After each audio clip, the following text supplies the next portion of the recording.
রংদোল আনন্দ আনে, মনের রং মানে প্রেম। দোলের আগে জানুন কি বলে আপনার প্রিয় রং।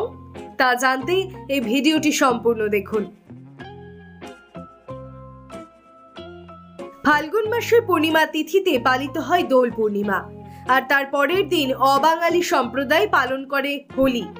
নাম আলাদা হলেও এই দুটিই মূলত রঙের উৎসব। গোকুলে চাঁদের আলো গায়ে মেখে এই রঙের খেলায় মেতে উঠতেন রাধা কৃষ্ণ। হিন্দু ধর্মে দোল উৎসবের গুরুত্ব অপরিসীম। এটি শুধু ধর্মীয় উৎসব নয়, তার সঙ্গে সামাজিক উৎসবও। জ্যোতিষশাস্ত্রে রঙের গুরুত্ব অপরিসীম। বিভিন্ন রং নানা বিষয় তুলে ধরে।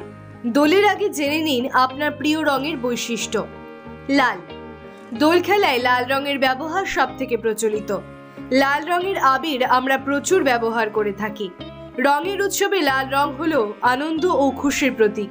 লাল রংকে অত্যন্ত শুভ বলে মনে করা হয়। গোলাপি। প্রেম ও ভালোবাসার প্রতীক হলো গোলাপি রং।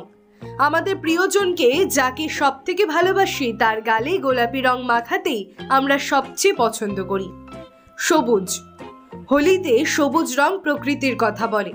এই রং আমাদের বোঝায় যে নিজের অতীত ভুলে যেও না এবং নিজের ভবিষ্যতের খেয়াল রেখো। আমাদের মন ও চোখকে শান্ত করে এই রং। নীল। নীল রং হলো শান্তির প্রতীক। রঙের উৎসবে নীল রং জল ও বাতাসের প্রতিনিধিত্ব করে। এই রং সব কাজ নিখুঁতভাবে করার উৎসাহ দেয়। এছাড়া মানসিক দৃঢ়তা ও মনের শক্তির পরিচয় দেয় নীল রং। হলুদ। হলুদ রং হলো শুদ্ধতার প্রতীক। এই রং আমাদের জীবনের সমৃদ্ধি ও খ্যাতি নিয়ে আসে। হলুদ রঙের মাধ্যমে নতুন কিছুর সূচনা করা হয়।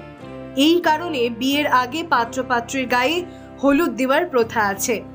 সাদা। দোল খেলায় সাদা রং নিয়ে খেলতে পছন্দ করে ছোটরা। প্রকৃতির সব রঙকে একত্র করেই এই রঙের সৃষ্টি। শুদ্ধতা, সারল্য ও পরিচ্ছন্নতার প্রতীক এই রং। এছাড়া এই রং জ্ঞান ও শিক্ষার কথা বলে। এই রকম ভিডিও দেখার জন্য আমাদের চ্যানেল সাবস্ক্রাইব করুন। ভালো লাগলে লাইক করুন, কোনো প্রশ্ন থাকলে কমেন্টস করুন।